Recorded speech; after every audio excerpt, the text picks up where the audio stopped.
Est-ce que yo ko mata ko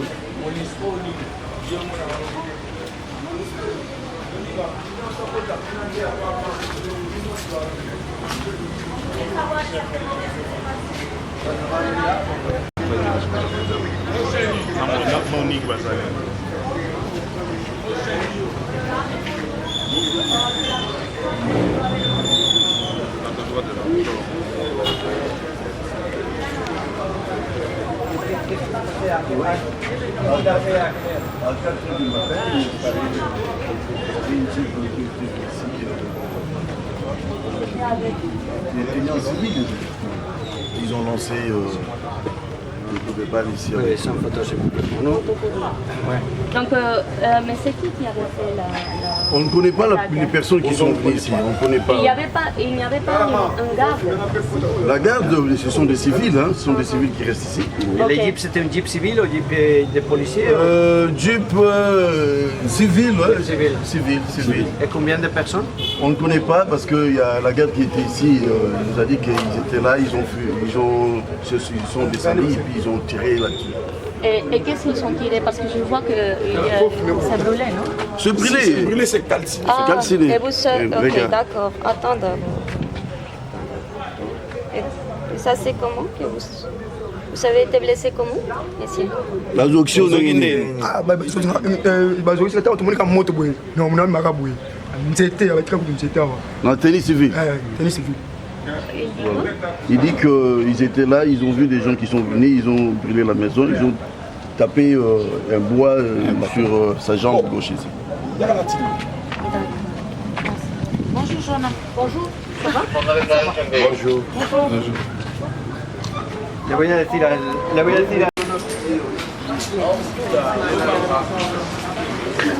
Voilà.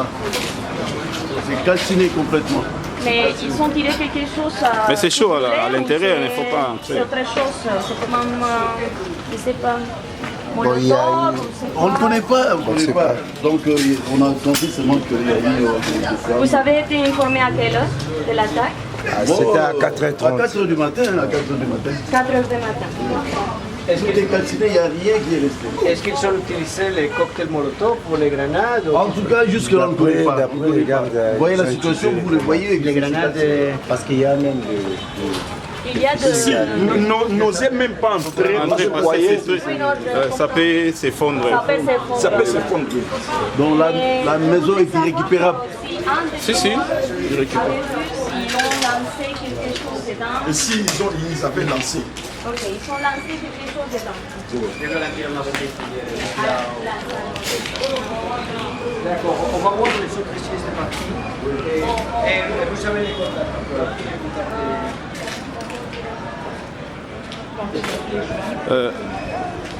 Bonjour.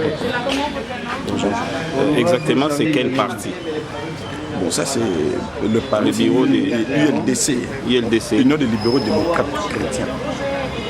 L'autorité morale du parti, c'est bel et bien... Oui, l'autorité morale du parti, c'est son Excellence Raymond Tchibanda, ministre des Affaires étrangères et de la coopération internationale. Ok. Les faits, vous avez constaté les faits à quelle heure exactement? Ou on vous a appris à quelle heure? Bon, en fait, nos amis qui sont ici nous ont appris que les faits se sont passés vers 4 heures. Est-ce qu'il y a quelque chose à récupérer dans cette maison? Mais vous le voyez. Non, peut-être en haut, tout est calciné. En tout cas, tout est calciné. D'ailleurs, on ne sait même pas encore parce qu'il voit, il y a même des fissures, ainsi de suite. Un risque de s'effondrer. Si. Exactement. Merci. Un enseignement. On aurait pu voir les cocktails Molotov. Ah, faut qu'il t'intéresse pour pas poser. Yo, caméraman, on va m'atterrir. Il y a qu'un intérêt. Oh, quand on quitte le terrain, je mets sur le terrain, mais quitte le terrain. Yo, peut quitter le terrain. Tu vois, ça sert à l'information dans le téléphone. Caméraman, il y a un matos dans le terrain aux images. Yo, bah, biso ozoki pena na lokolo. Tout est peu aux alana yo, to la biso lokolo. Et seulement na moment parce que so ozoki na lokolo. Bango bato ba yaki mutu ba menacer yo. C'était exactement à quelle heure? 4h30. 4h30. Merci.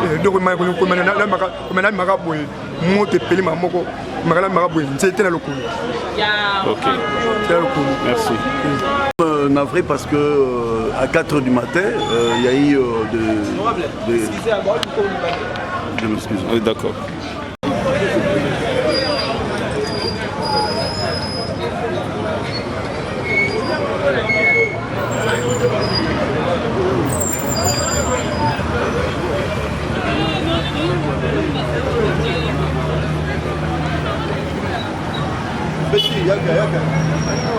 Ok. Vous pouvez faire ça ici. Ouais. Bonjour, honorable. Bonjour. Exactement, qu'est-ce qui s'est passé? Bon, nous aussi, nous ne savons pas, mais nous sommes informés qu'à 4h du matin, 23h à 4h du matin, il y a une Jeep en tennis civil. Ils sont venus ici, ils ont lancé des bombes ici à l'intérieur.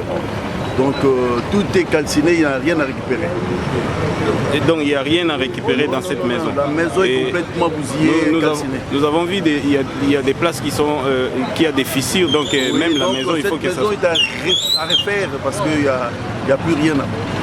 Est-ce qu'il y a quand même des indices de quelque chose qu'on a jeté à l'intérieur comme grenade ou... Je ne suis pas technicien en la matière, il faudrait qu'une enquête soit spécialisée puisse le faire. Moi je suis civil. Hein. Vraiment, quel message vous pouvez lancer aux Congolais parce que c'est pas comme ça que nous allons faire notre pays. Il y a les dialogues, il faudra que tout le monde se retrouve ensemble, se parle. Ce n'est pas avec ces actes de vandalisme qu'on doit construire le pays. Donc je suis désolé, je suis navré. Merci, honorable. Je vous en prie. Voilà. Bonjour maman. Bonjour papa. Tout le monde est bien boza ba voisin ya parti à honorable Raymond Chibanda. Kuna ba uti kotumba ba lobige et koti pepa na bino awa. Ezalaki ndeni ni pe na ba erni. Bon, ezalaki vers 4h du matin. Toyoki kaka ke bazo menacer portail. Tant on meki kotala boye tomoni chip moko ya pembe bato bazalaki na kati bien armé. En tenue civile? En tenue civile. Balati babikoto babenga mazopo wana bakagulu wana bomba ibango bilo. Bafungoli bakoti bakutaki porte ezalaki ya okangama bamenace porte wana. Wana porte na ya kuna ya parti. Bakoti babandi kopasola biloko na kati po kuna ezala batelevizio babongisaka bien. Babandi kopasola batelevizio babandi kobuka bamesa babandi kobuka biloko ebele bikuto yoki eloko moko ebimi lokola gaz. Nde yango wana esali ke moto ebanda kopela. Tango moto epeli lokola awa il y a 4 heures olobi boyoki eloko wana lokola tonnerre. Ndenge babuki après kosabote na kati toyoki eloko moko lokola kano. Kano wana tango ebeti bumba mo ese lokola explosion moto ebandi kopela. Tango moto ebandi kopela bango moko pe moto elandi bango ndire 3 pe baziki. Tango moto elandi bango balongoli ba chemise. Leta ba sauter koto yo po bana pe ko saboter biso. Tango bamoni baninga wana baziki ale. Bamatisi bango na mutuka baki. Tango moto ebandi kuna lokola eza ba maison jumelée ba toiture eza jumelée moto siko est traversé na elle oyo. Tango moto est traversé l'état to benga batu ba la biso secours yo ebika ndenge ezalaka ba miso bayaka ko salisa te bayaka ndeko yiba ba yibi biloko nyonso to benga camion esandi na ba 4h30 ba bila biso ma ezate to benga na 5h ma ezate to trouver na ndenge la biso monde to sali que to za ba mai na ba cantine na ba bidon to koka ko sopa do toiture mobimba kuna ebebi po ba chevron nyonso to eziki installation to ya courant eziki Ok, tout ça là, c'est constat, tout matin, ensemble, tout à l'ango. Est-ce que mon tomo va vous loba, maman? Maman, il y a que 5 loba. Oui, allô. Vas-y. Bonjour. Ezalaki nini yo loba nini na makambo. Nga ino kamono so ina loba ka boy. Biso to lalaki na salon. Moto na bangana na masasi ezui biso awa. Ndenge ezabo na tika. Isa ezui yo. Lisasi te ba kana na baba ko beta kuna. Ndenge na tika li atala mwana. Taka boy ne to telemia. Na tika kana ko beni oyo. Sutie kuteza na ngote. Bilamba na nga nyoso aba kena ngo ba tu biso ba bilona biso. Nga elo na lobika bazo sina bilamba na nga. Ok, merci maman. O matisa biso. O matisa biso to. Bato ngo tango baye. Bakoloba lingala te. Bakoloba Kiswahili mais Kiswahili wala bazoloba tozo comprendre yango te. Bakoti basote, bakoti soki baningala bango bazika te balingaki bakota lisusu ah bapanzi baminda, bapanzi ba installation ebele na kati ya ndako. Yango abokota bosala constat. Merci maman. Lobby. Tango makambo nyonso esalami. Loba maman. Loba maman. Vas-y. Siko baye tango bile kimia kokota baye na ba mituka na bango wana ya ba prado wana ya noir ye moko abimi atelemi babandi kokata kuna bazolo bali bino batakotoyo lelo bokomba makambo koyela bino na butu na bona ngako tanga kombo edo nangezo monana makambo ze ebele tala kaka tozambo ebana tobimaki 3 heures na bana na malili kena bakala kuna bagaza lobi kuna na toilette kuna bagaz na mama sasi na ba makilo ya voilà donc constater que Oyezali ba makila et c'est un petit kokauka voilà ba gaz oyo ba beta ki yango voilà mutu wana ye moko alobi bona bona ngako duba. Voilà, donc awa toza na toilette mais esali boye bato bazokaki omutongo aza wapi?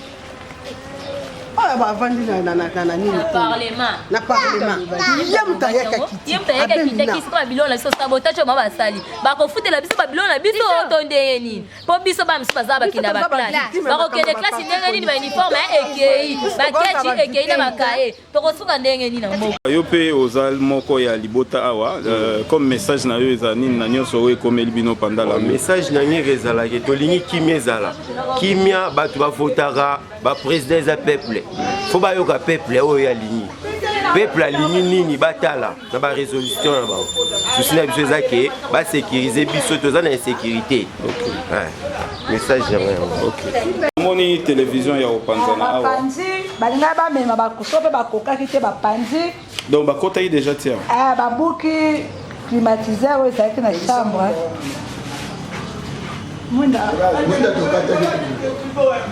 bapanzi ya kotala likolo ndenge moti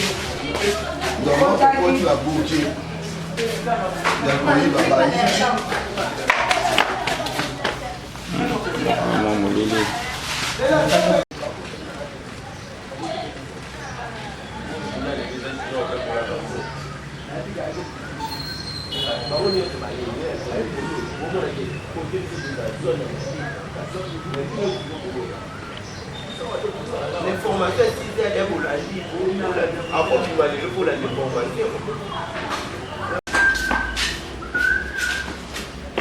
Voilà, tozokota na ndako ya bavoisin ya parti honorable voilà bakasi déjà tozomona awa na plafond donc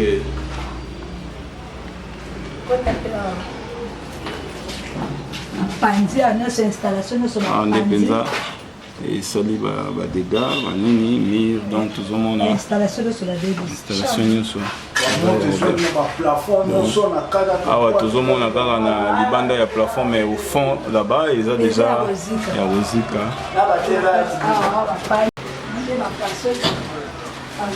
doucement rozoka donc constater ndenge bavitre esali oyo moto alalaki awa vraiment azalaki na dégâts azalaki na bazobamba babiloko botaba biloko bazobamba biloko bazobamba babouteille batia bazelo na kati bacharge yango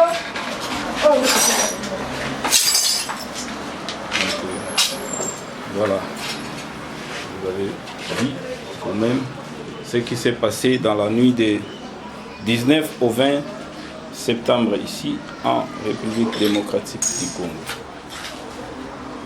Voilà, maman, Lilobana Yasuka, vous pouvez dire comme quoi na Balukaboué. Papa Lilobana Yasuka ezali biso tozali ba indépendant. Toza peuple congolais. Toza na rien à voir na makambo ba parti politique. Siko na état o. Toatira ndako bébé biloko sote bébé biloko na libo. Tosenga sikoyo. L'état ça mustala na. Merci. L'état ça mustala na. Ba ozo so biloko na so en état. Merci. Ok. Omoni makambo ndenge ezosalema boye il faut koyeba que biso nyonso toza bakongole toza baesclave te me bakomi exploite biso lokola baesclave na bango quand même soki ke politique ezosalema il faut bayebaka ndenge basalaka bapolitike na bango bakozwaka biso bakongole bakotisaka biso na makambo ya politike na bango te mpo biso tovivraka mpo na bango mais soki okomi ntina baniveau ya boya koya kokotelaka bato na bandako na babutu ba 4 heures eza bien te selon loi na bango na loi oyo bango basambisaka bato soki bakangi muntu na 0 heure to moyibi na butu bakobenga ye na vol qualifié mais oyo bango baye kosala na 4 heures troisième personne il y a parlement donc président il y a parlement aye na bato wana 17 heures pe azonaka bango ke oyo bino bosali na moi biso tokoya na butu président ya assemblée oyo aza donc mpona mboka mobimba oyo asimbi mibeko na 4 heures tomoni événement ya butu bien sûr topesi elongonya na mosala na ye na bakoko na ye baévolue merci tokoloba mingi te tosoki kaka wana tofingi na otala kuna balakisa biloko nyonso tu totikali na oka yango nyonso ekei nyonso bayibi leta tozokima bamisusu bazokɔta bazoprofite koyiba yango miyibi baye susu kosakage biso lisusu bien mpo bayiba lisusu na nsima événement na bango. Merci vraiment.